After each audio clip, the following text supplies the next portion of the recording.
नमस्कार साथियों, अगला टॉपिक हम लेते हैं कोऑर्डिनेशन नंबर। सबसे पहले हम ये देखते हैं कोऑर्डिनेशन नंबर होता क्या है, उसके बाद हम एग्जांपल के साथ किस तरीके से कोऑर्डिनेशन नंबर निकाले जाते हैं वो सीखेंगे।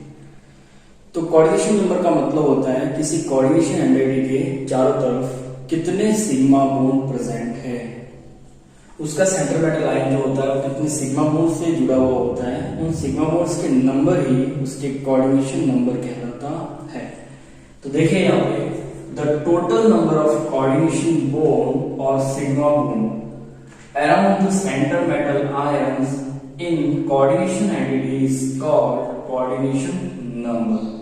तो यहाँ पे कहने का मतलब है कि किसी भी कोऑर्डिनेशन जो कॉम्प्लेक्स कंपाउंड होता है उसकी कोऑर्डिनेशन स्पेयर में जो सेंटर मेटल होता है वो सेंटर मेटल कितने अपने चारों तरफ कोऑर्डिनेशन बॉन्ड या फिर सिग्मा बॉन्ड का फॉर्मेशन करता है, उनके नंबर ही उसका कोऑर्डिनेशन नंबर कहलाता है। चलिए हम एग्जांपल लेते हैं। सबसे पहले यहाँ पे हमें दिख रहा है ये जो Ni है वो Ni सेंटर मेटल आयन है।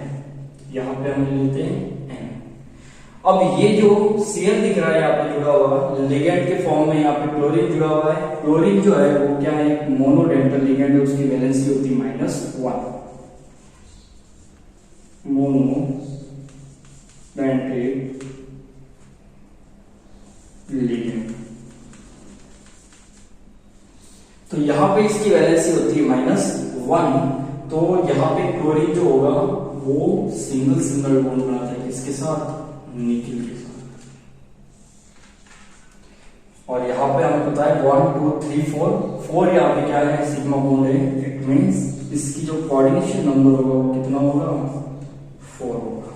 ठीक है, काफी इजी था। निकल सेंटर मेटल लाइन के फॉर्म में हो गया। यहाँ पे 4 क्या जुड़े हुए, Cl, और Cl जो है मोनोडेंटल लिगेंड है और एक तंतुक लिगेंड होने की वजह से ये क्या करता है, एक साइड से ही इलेक्ट्रॉन डोनेट करता है किसको, सेंटर मेटल, और डोनेट की वजह से ये क्या कर रहा है, यहाँ पे बॉन्ड 4 बॉन्ड का फॉर्मेशन कर रहा है, इसलिए क्या हो गया यहाँ पे इसकी कोऑर्डिनेशन नंबर हो गया 4।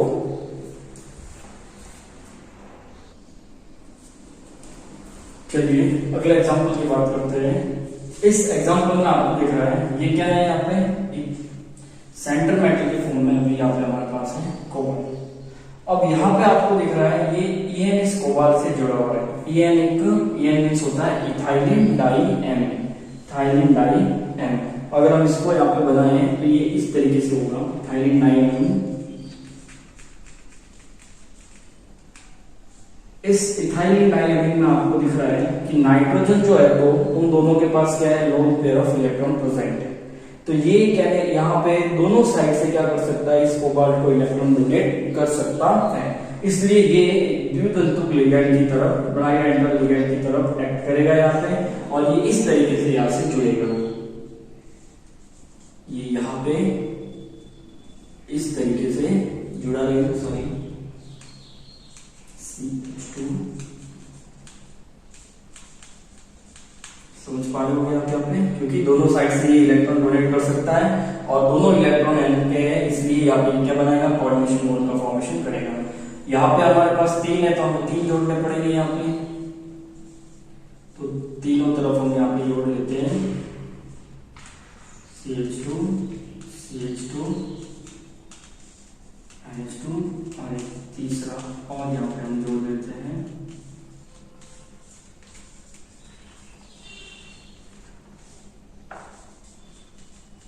H2। तो ये जो आपको दिख रहे हैं यहाँ पे 3En, पर हर एक En क्या है, यहाँ पे बाइडेंटल लिगेंड की वजह से दोनों साइड से क्या कर सकता है, इस सेंटर मेटल आयन कोबाल्ट को इलेक्ट्रॉन पेयर डोनेट कर सकता है। इस वजह इसके जो कोऑर्डिनेशन नंबर होंगे सेंटर मेटल आयन कोबाल्ट का वो होगा 6, क्योंकि यहाँ पे हमें क्या दिख रहा है 1 2 3 4 5 6 कोऑर्डिनेशन बॉन्ड बने हुए हैं। तो यहाँ पे क्या हो जाएगा, इसका कोऑर्डिनेशन नंबर हो जाएगा 6। तो आपको ये ध्यान रखना है कि दिया गया जो लिगेंड है वो मोनोडेंटल लिगेंड है, बाई है, ट्राई है, हेक्सा है, किस तरीके का लिगेंड है उसी हिसाब से यहाँ पे बॉन्ड बनाएगा, और बॉन्ड के बेसिस पे ही हम क्या करेंगे, इसका कोऑर्डिनेशन नंबर देखेंगे। यहाँ पे हमें नंबर ऑफ लिगेंड नहीं देखना है, हमें देखना है नंबर ऑफ कोऑर्डिनेशन बॉन्ड और सिग्मा बॉन्ड। चलिए अगला एग्जाम्पल देखते हैं। अगला एग्जाम्पल की बात करते हैं।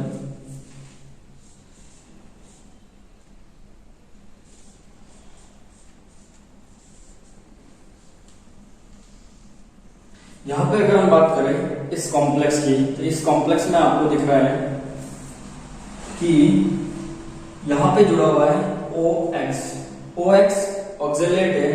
अगर हम इसको बनाएं ऑक्जेलिक एसिड, इसका फॉर्मेशन ये होता है ऑक्जेलिक एसिड। इसमें से एक हाइड्रोजन जब रिमूव हो जाता है तो ऑक्जेलेट का फॉर्मेशन हो जाता है। अब यहाँ पे भी हमें दिख रहा है कि यहाँ पे क्या है, दो ऑक्सीजन साइड प्रेजेंट है जो पे जिसपे नेगेटिव चार्ज प्रेजेंट है, और ये नेगेटिव चार्ज की वजह से क्या कर सकता है, इलेक्ट्रॉन डोनेट करेगा। तो यहाँ पे हम इसको अगर बनाए तो इस तरीके से बनेगा ये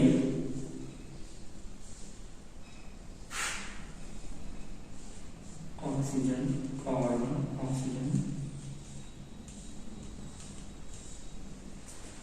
सेकेंड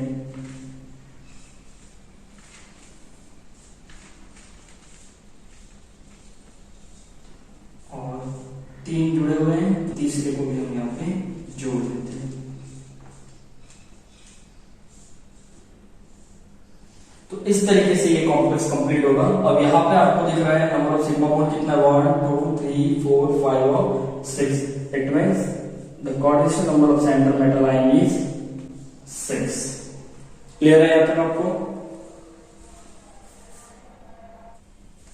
अब अगर हम बात करें इस कॉम्प्लेक्स की, तो इस कॉम्प्लेक्स को इस तरीके से बनाएंगे। इसका जो सेंटर मेटल है कोबाल्ट है, इसमें हमें पता है 2 EN जुड़ा हुआ है। इस तरीके से भी आप इसको लिख सकते हैं।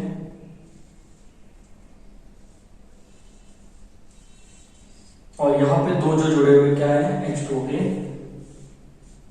तो यहां पे ये H2 ये H2। तो इस तरीके से हमें दिख रहा है यहाँ पे कि EN जो है वो 4 बॉन्ड का फॉर्मेशन कर रहा है विद सेंटर मेटल आयन, और H2 है जो वो 2 बॉन्ड का फॉर्मेशन कर रहे हैं सेंटर मेटल आयन के साथ। तो इस अकॉर्डिंगली अगर देखें तो the coordination number of centre metal ion in this complex is 6। Cobalt का कोऑर्डिनेशन नंबर क्या है यहाँ पे, 6 है। 1 2 3 4 5 एंड 6। तो यहां तक आपको क्लियर हो गया होगा किस तरीके से किसी भी दिए गए कॉम्प्लेक्स के कोऑर्डिनेशन नंबर निकाले जाते हैं। अगर मान लो इसकी जगह हम ADTA ले लेते हैं। ADTA हमें पता है हेक्साडेंटल लिगेंड होता है। 6 उसकी साइड जो होती है वो क्या करती है, इलेक्ट्रॉन डोनेट करती है। तो उसके लिए क्या हो जाता है यहाँ पे, कोऑर्डिनेशन नंबर 6 हो जाता है। ठीक है, तो यहाँ पे अगर इसकी बात करें तो इस ADTA में भी इसकी कोऑर्डिनेशन नंबर क्या हो जाता है, 6, क्योंकि जो ADTA है वो क्या है, हेक्साडेंटल लिगेंड। इसमें 6 साइड होती है इलेक्ट्रॉन डोनेट करने के लिए। तो आई होप यहाँ तक आपको क्लियर हो चुका होगा। अगले वीडियो में हम बात करेंगे कि किस तरीके से टाइप के लिगेंड्स प्रेजेंट होते हैं और किस तरीके से कोऑर्डिनेशन कॉम्प्लेक्स जो होते हैं उनको रिप्रेजेंट किया जाता है। Thank you so much.